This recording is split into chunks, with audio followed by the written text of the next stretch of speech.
BJP ಮುಖಂಡರ ಅವಹೇಳನಕಾರಿ banner ಅಳವಡಿಕೆ ಪ್ರಕರಣಕ್ಕೆ ಸಂಬಂಧಪಟ್ಟಂತೆ ದಕ್ಷಿಣ ಕನ್ನಡ ಜಿಲ್ಲಾ ಪೊಲೀಸ್ ವರಿಷ್ಠಾಧಿಕಾರಿ ವಿಕ್ರಮ್ ಆಮ್ಟೆ ಮಾಹಿತಿಯನ್ನು ನೀಡಿದ್ದಾರೆ. ಪ್ರಕರಣಕ್ಕೆ ಸಂಬಂಧಿಸಿದಂತೆ ಪುತ್ತೂರು ನಗರ ಪೊಲೀಸ್ ಠಾಣೆಯಲ್ಲಿ ಪ್ರಕರಣ ದಾಖಲಾಗಿದೆ. ಜೊತೆಗೆ ಇಬ್ಬರನ್ನ ಈ ಸಂಬಂಧವಾಗಿ ಅಮಾನತುಗೊಳಿಸಲಾಗಿದೆ ಎಂದು ವಿಕ್ರಮ್ ಆಮ್ಟೆ ತಿಳಿಸಿದ್ದಾರೆ.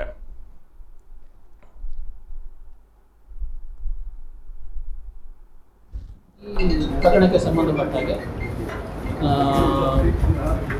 ಒಂದು 9 ಜನನ ಎನ್ಕ್ವೈರಿಗೆ ಕರೆದು ಎನ್ಕ್ವೈರಿ ಮಾಡಿದಾಗ ಪೊಲೀಸರಿಂದ ಹಲ್ಲೆ ಆಗಿದೆ ಅಂತಕ್ಕಂಥದ್ದು ಅಲಿಗೇಷನ್ಸು ಸೋಷಿಯಲ್ ಮೀಡಿಯಾದಲ್ಲಿ ಬರ್ತಾ ಇತ್ತು. ಸೊ ಅದಕ್ಕೆ ಸಂಬಂಧಪಟ್ಟಾಗೆ ತಕ್ಷಣ ನಾವು ನಮ್ಮ ಅಡಿಷನಲ್ ಎಸ್ ಪಿ ನೇತೃತ್ವದಲ್ಲಿ ಒಂದು ಇಲಾಖಾ ವಿಚಾರಣೆಗೆ ಆದೇಶಿಸಿ ಅದು ಇಲಾಖಾ ವಿಚಾರಣೆಗೆ ನಡೀತಾ ಇದೆ. ಈಗ ಅದು ಯಾರು ಹಲ್ಲೆಗೊಳಗಾಗಿದ್ರು ಅವರು ನಿನ್ನೆ ಆಸ್ಪತ್ರೆಗೆ ದಾಖಲಾಗಿಬಿಟ್ಟು ಇವತ್ತು ಅವಿನಾಶ್ ಅಂತೇಳಿ ಅವರು ಒಂದು ದೂರನ್ನು ನೀಡಿದ್ದಾರೆ. ಆದ ದೂರಿನ ಮೇರೆಗೆ ನಾವು ಈಗ FIR ಅನ್ನು ದಾಖಲಿಸ್ತಾ ಇದ್ದೀವಿ. ಸೊ ಇದ್ರ ಜೊತೆಗೆ ಆ ದೂರಲ್ಲಿ ಅವರು ಭಾಳ ಸ್ಪಷ್ಟವಾಗಿ ಏನೇನಾಗಿತ್ತು ಅಂತ ಅವರು ಹಾಕಿದ್ದಾರೆ. ಅದನ್ನು ಆ ದೂರಿನ ಏನು ಅನ್ವಯ ನಾವು ಪ್ರಕರಣ ದಾಖಲಿಸಿ ಅದನ್ನು ಬೇರೆ ಸಬ್ ಡಿವಿಷನ್ DYSP ಅವರಿಗೆ ತನಿಖೆಗೋಸ್ಕರ ಅದನ್ನು ನೀಡ್ತಾ ಇದ್ದೀವಿ. ಇನ್ನು ಇದಾದ ಮೇಲೆ ಈಗೇನು ನಮ್ಮದು ಇಲಾಖಾ ವಿಚಾರಣೆ ನಡೀತಾ ಇದೆ, ಅಡಿಷನಲ್ ಎಸ್ ಪಿ ಅವರು ಇಲಾಖಾ ವಿಚಾರಣೆ ಮಾಡ್ತಾ ಇದ್ದಾರೆ. ಆ ಇಲಾಖಾ ವಿಚಾರಣೆಯಲ್ಲಿ ಏನು ಕಂಡು ಬರುತ್ತೆ ಅದು ಆಲ್ಮೋಸ್ಟ್ ಮಾಡ್ತಾ ಇದ್ದಾರೆ, ಈಗ ಮುಗಿತಾ ಬಂದಿದೆ. ಅದರ ಬೇಸಸ್ ಮೇಲೆ ಈಗ ಕೆಲವೊಬ್ಬರು ಅದರಲ್ಲಿ ಈ ಕಂಪ್ಲೇಂಟಲ್ಲಿ 3 ಜನದ ಹೆಸರು ಅವ್ರು ಕೊಟ್ಟಿದ್ದಾರೆ.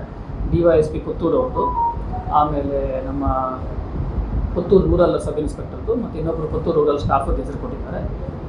ಅದಕ್ಕೆ ಸಂಬಂಧಪಟ್ಟ ಹಾಗೆ DYSP ಅವ್ರದ್ದು ಏನಾದರೂ ಅದು ಅಂದರೆ ಆ ಇಲಾಖಾ ವಿಚಾರಣೆಯಲ್ಲಿ ಪಾತ್ರ ಇದ್ದರೆ ಅದನ್ನು ಇಮಿಡಿಯೇಟಾಗಿ ನಾವು ಶಿಸ್ತು ಪ್ರಾಧಿಕಾರಕ್ಕೆ ಇಲಾಖಾ ಶಿಸ್ತು ಕ್ರಮಕ್ಕಾಗಿ ನಾವು ಅದನ್ನು ರವಾನಿಸ್ತೇವೆ. ಇನ್ನು ಉಳಿದಾಗಿ PSI ಮತ್ತು ಸಿಬ್ಬಂದಿ ಮೇಲೆ ಏನು ಅದು ಅವ್ರದ್ದೇನಾದರೂ ಕಂಡು ಬಂದಿದ್ದರೆ ಈಗ ರಿಪೋರ್ಟ್ ಬರುತ್ತೆ. ಕಂಡು ಬಂದ ತಕ್ಷಣ ಅವ್ರ ಮೇಲೆ ನಾವು ಇಲಾಖಾ ಶಿಸ್ತು ಕ್ರಮವನ್ನು ತೆಗೆದುಕೊಳ್ತೇವೆ. ಇಲಾಖಾ ಶಿಸ್ತು ಕ್ರಮ ಅಂದರೆ ಅದು ಗ್ರಾವಿಟಿ ಮೇಲೆ ಅದು ಡಿಪಾರ್ಟ್ಮೆಂಟಲ್ ಎಂಕ್ವೈರಿನೂ ಆಗ್ಬೋದು, ಸಸ್ಪೆನ್ಷನ್ನೂ ಆಗ್ಬೋದು.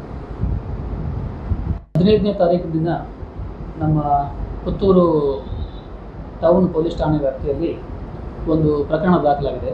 Crime number 37/23 under section 3 of Karnataka open places disfigurement act ಅಂಥೇಳಿ ಒಂದು ಪ್ರಕರಣ ದಾಖಲಾಗಿದೆ.